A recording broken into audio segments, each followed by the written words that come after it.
Tim Allard with Bass Pro One Source, and I'm out fishing with my good buddy and guide, Rob Jackson. What we're doing is pitching some jigs to outside weed lines, so we're going to see if we can put a few fish in the boat for you, share a few tips.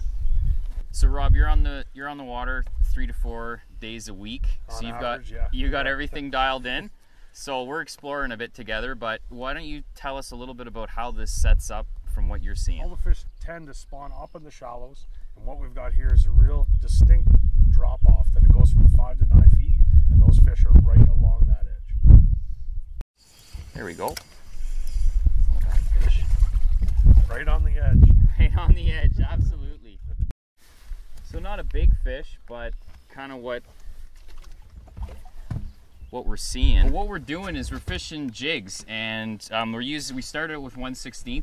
We changed it up to 1/8 because we found with the 1/16 it was too slow, and all we were getting was bluegills, and we're really trying to target those crappies here. So we're just pitching that jig into that weed line edge, looking for openings, making long casts sometimes, swimming it. And something that I found has really helped is just kind of, you always want to maintain contact with that bait because those crappie bites are really light sometimes. So a lot of times I'll cast it out and then just let it pendulum down.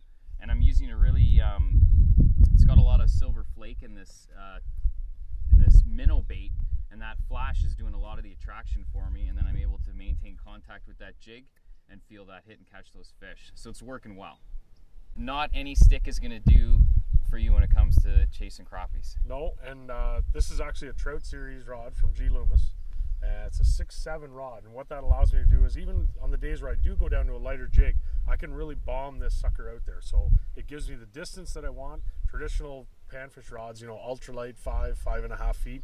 I've gone to a 6/7 rod. I can really bomb this out when I'm just pitching a light jig without a float.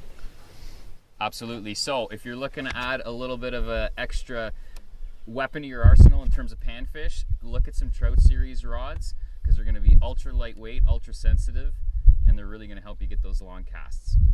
For Bass Pro One Source, I'm Tim Allard. Stay tuned for more tips.